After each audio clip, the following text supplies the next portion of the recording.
Welcome to the Auto Express guide to the 2015 Geneva Motor Show. Starting here on the Skoda stand and the new Superb, which is looking very good in a bright green colour. Now there's loads of people, as you can see, photographing and filming this car. Obviously it's a very important vehicle, but there might be another reason why it's so popular. I can't think what it is.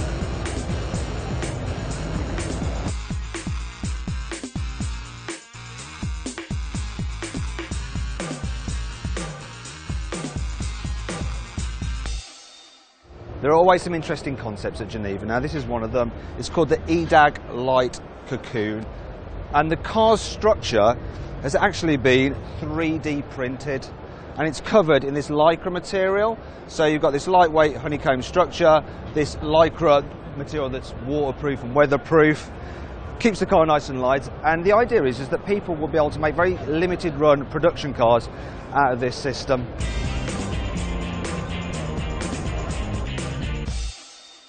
Okay then, it's time for something a little bit more sensible, and we're here on the Volkswagen stand with the new Touran. So it's a mid-size MPV. It's based on the MQB platform, which underpins the Golf, and it should feel pretty much just like the Golf to drive. It looks sharper than the old Touran. We've got some bolder creases in the bonnet and down the side, and these big lights which follow on from the Golf. Inside, it actually seems quite plush. It's quite a nice interior. And of course it's a 7-seater, but if you don't want to carry 7 passengers, you can fold those rear seats down to have a big boot. Now on to something else from Volkswagen. And here we have the new Passat All-Track. Now you know how this thing works now, don't you? Take a Passat estate, you jacket the suspension slightly, fit some body rubbing strips down the side, make it look a little bit more rough and rugged, give it some 4-wheel drive and a modicum of off-road ability, and there you go.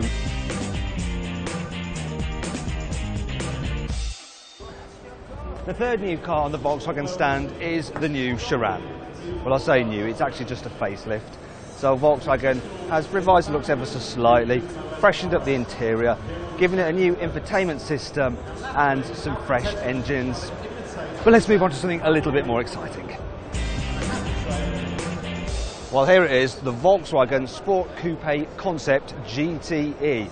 Now, considering this is the most exciting car on the Volkswagen stand, they've managed to write the least about it in their crib notes, and all they're saying basically is the Sport Coupe Concept GTE champions a new progressive Volkswagen design language. The concept combines exclusive sports car design with 4-door body and large boot lid. Concept utilises a plug-in hybrid drive, TSI petrol plus 2 electric motors. It's got innovative all-wheel drive, which operates via an electric prop shaft, whatever that means. Really, all you need to know about this car is that the design of it is pretty much going to be the new CC, which will go on sale next year.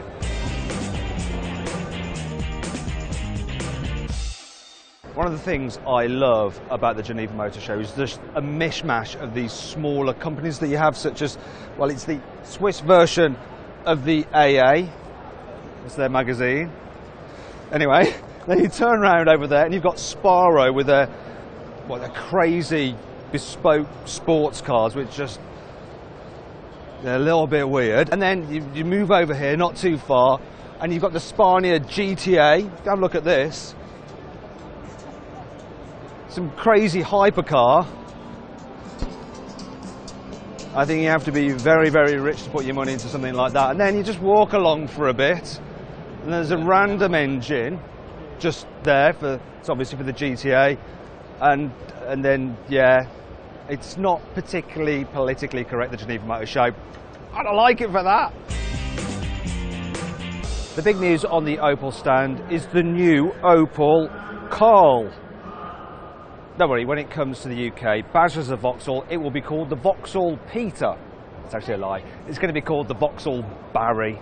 The Vauxhall Barry. And that's a lie as well. It's going to be called the Vauxhall Viva. Now this car actually sits underneath the Adam in the range, and it's their answer to the Volkswagen Up, and it should start from around £7,000 when it goes on sale in spring. This has to be one of the most unusual displays I've seen here in Geneva today. I'm not actually going to tell you what it relates to because the subject matter behind it is actually quite boring, so I'll just let your imagination run wild.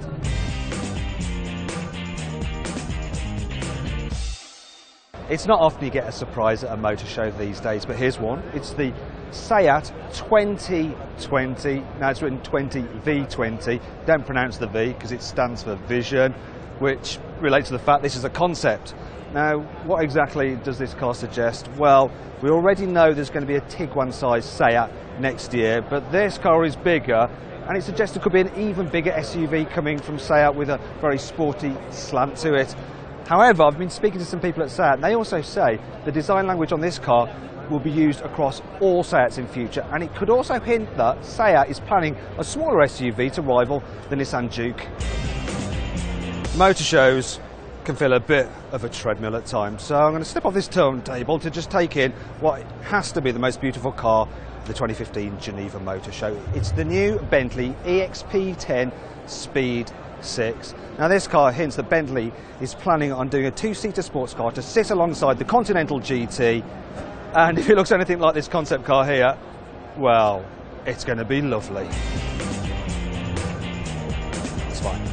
This is the new Audi R8 V10, and it looks rather like the old Audi R8, doesn't it? Apart from the line's a bit more squared off, and it's got the new side blade design, which I wasn't sure about at first when I saw them in the pictures, but actually in this colour they work. Now this is the V10 Plus model, so it's 5.2 litre V10 engine, churns out 610 horsepower, so yeah, you combine that with the new chassis which is shared with the Lamborghini Huracan, and you've got a fine handling and fine looking sports car. Another new car Audi is showing here in Geneva is the Prologue Avant. Now they've already shown the Prologue, which is, well, a hint of what the future A8 and A6 will look like.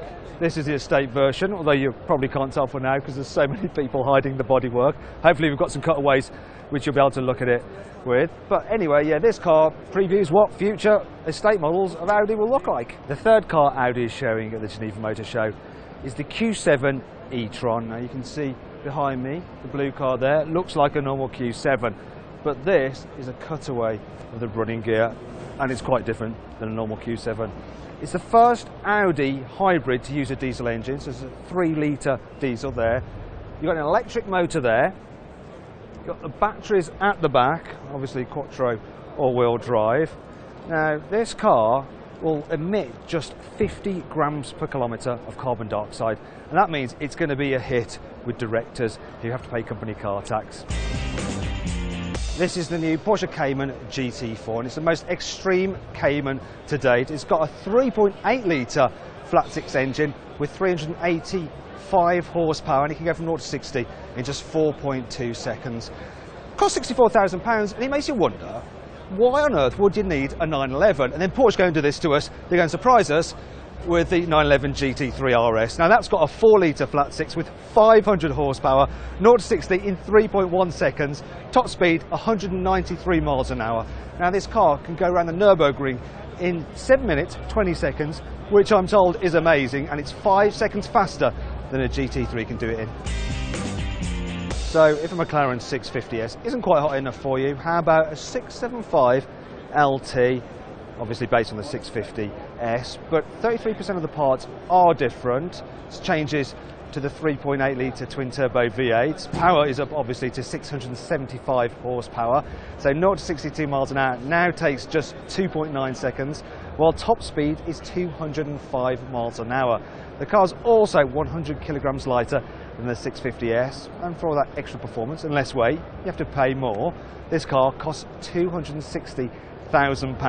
Now if you think that's steep, then how about the P1 GTR, which is a track-ready, well, no road going version of the P1. That is £1.9 million, and there's another catch. You have to already own a normal P1. Shan't be having one of those then. Road cars hardly ever look like the concept cars on which they're supposed to be based, but not so according to Mitsubishi. This is the XR PHEV 2, and it's going to influence the next ASX, which is due out next year, and apparently according to Mitsubishi it's going to look very similar to this. You won't have those wacky wing mirrors, nor the crazy alloy wheels, but other than that, the shape is going to remain pretty much the same. There'll also be a PHEV version, only unlike the Outlander, it will just be two-wheel drive because there's not enough space in the boot for a motor at the back to drive the rear wheels. Mitsubishi is also showing the L200 pickup truck here in Geneva, and according to the firm, it is best in class pretty much in every department. So it's the most efficient, it's the most manoeuvrable, it's the lightest pickup in its class, yet it can also carry the most load. So seems like a win-win situation. Well, that's the top floor of the Geneva Motor Show done. Now for the lower floor, and it's even bigger. Well, here we go. It looks like Renault has its own version of the Qashqai, and not before time too. It's called the Kadjar, which is a little bit odd, but I have to say, it does look very nice, doesn't it? Toyota is showing off two world premieres here at Geneva. The first is the facelifted version of the Auris, and you know what, this job makes me feel a little bit old because it only feels like yesterday that the first generation version of this car was released. The second world premiere is over there, and it's the facelifted Avensis.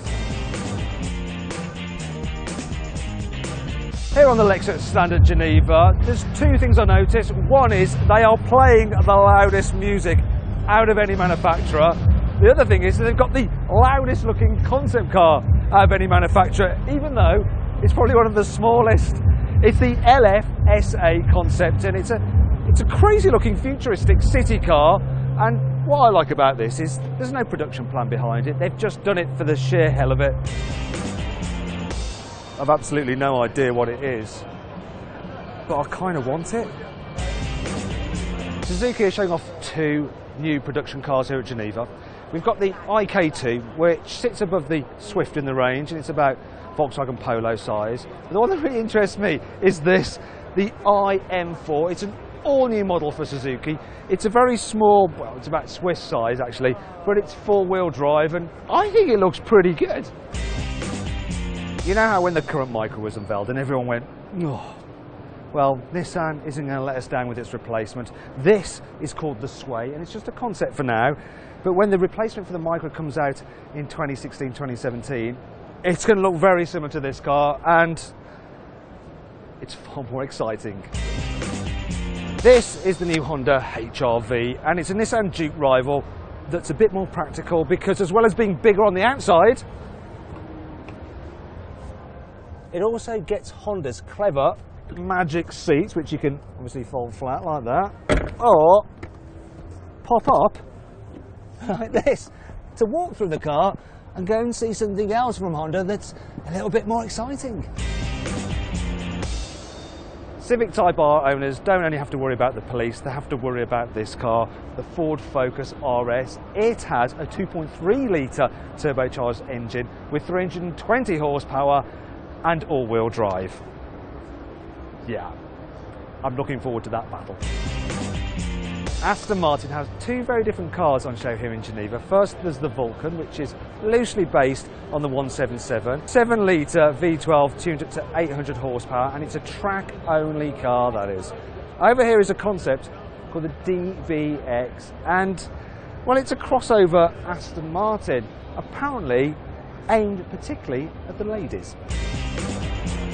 Oh yeah, Geneva would not be Geneva without a brand new Ferrari. And yeah, the design, well, it follows on from the 458, and it's got a bit of the LaFerrari in there as well. Yeah, Ferrari's new V8 mid-engine supercar is here. Well, that's the end of our Geneva show roundup, and I know I've missed a few cars out, but you can still read all about them on the Auto Express website. Anyway, I'm going to leave you now with the new Koenigsegg Regera, which is a 1500 horsepower hybrid which costs a lot of money and does a lot of speed.